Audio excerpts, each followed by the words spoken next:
Hey everyone, welcome to the channel. This week we're going to start right where we left off last week, where everything was taken apart. As you can see, we're getting some of it back together. At the end, we're also going to discuss a new direction for the channel, so stay tuned to the very end.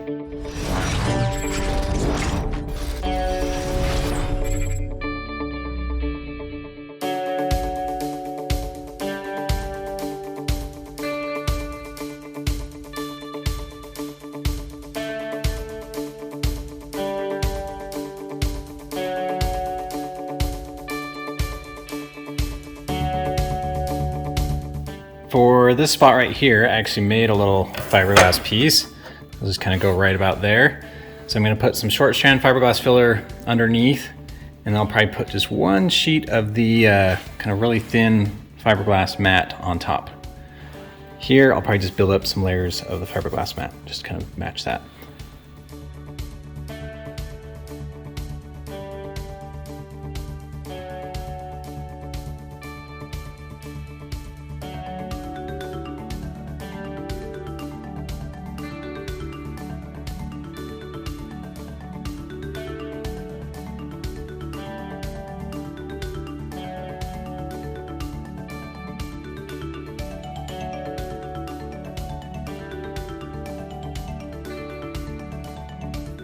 All right, so filled in over here, trying to make some sort of shape there. We'll see how that turns out. I've got my rubber in here, the little inserts even in there. I'm going to create some even seams. This had to be blended because again, this was quite a bit higher than here. So kind of blended it all the way back to here, then added a little bit here where it was not quite full. So we'll let this cure. Got some heat on it to kind of help it cure a little faster in my cold garage. And then we'll go to sanding.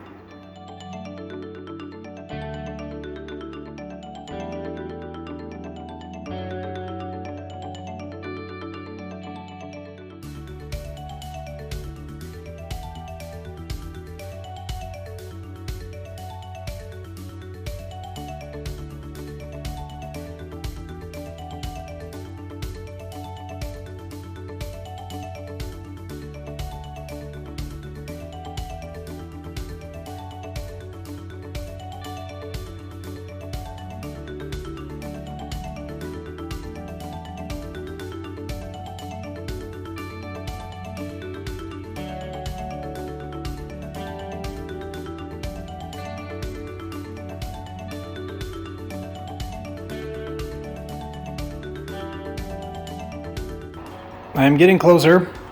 This is my second time through with doing the filler and sanding. I'm getting pretty close. Again, got good gaps. There's just little spots, kind of like this, where just little filler needs to happen. And again, some on the other side, but getting closer.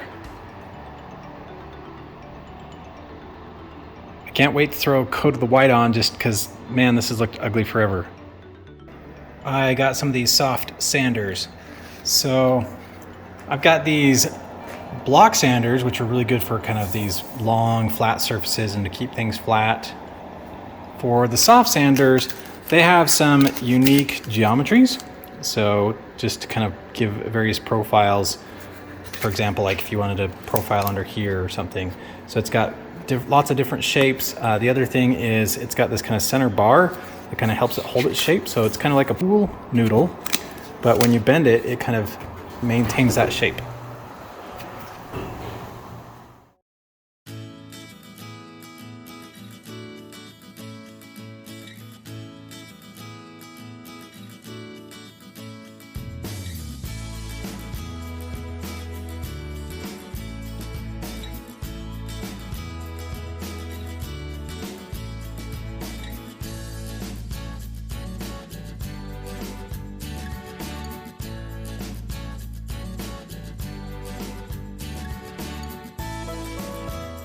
All right, that was, I think, the third time. And I think we're ready to move on to finer sandpaper. So I'll get out the guide coat and kind of see what we're looking like.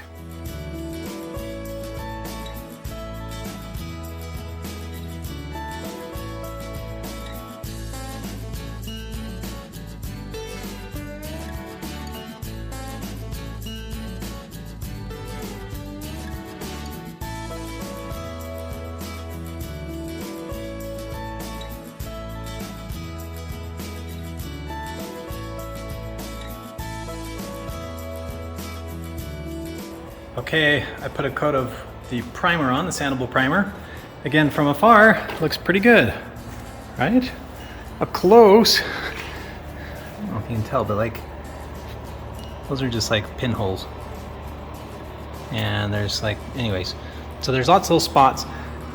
So for me, one of the reasons I do this white sandable primer, number one, you can sand it, but number two, it's really challenging for me to find all these little pinholes until I do this. So now that I got this, I will fill the pinholes, look to see if there's any other little corrections I need to do. But again, I'm really pleased with kind of the panel gap. And I think everything's looking really good. Again, here's some on the other side and kind of in the middle. Again, it's surprising to me when I put that coat of paint on, just they pop. They really pop, and until then, it's like I can't see anything. This is after another time of filling and sanding, and then one more coat of primer.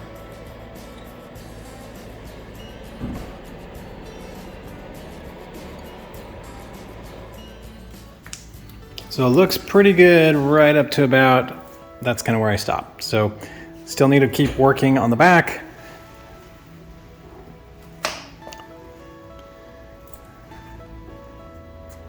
That's what she looks like. So here's where you can kind of see where I'm making up some of the panel gap.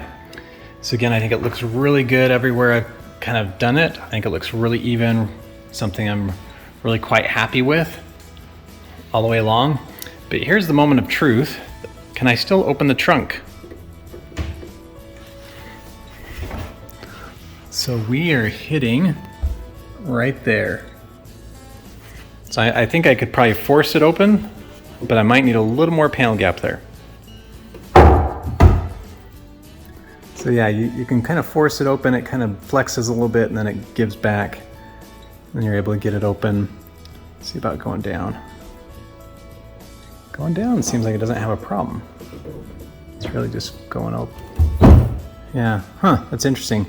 You'd think it'd kind of flex the same going up and down, but down seems to not be a problem. So we'll probably just take a little bit of sandpaper and kind of widen the gaps just at those areas. We'll try and blend it so you can't really tell if it's wider or not, but not too bad. I got things back together. I'm gonna give it a quick run. If anyone was wondering, it is cold.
All right, I have a Instagram friend, Dawn, who wanted some data from the batteries, kind of how they perform under heavy acceleration. So that was for Dawn. You guys can thank him for that. One of the things with the T2C, that is the Tesla controller, is it's got the ability to log the data. Now I'm just showing you the, I'll show you two things here.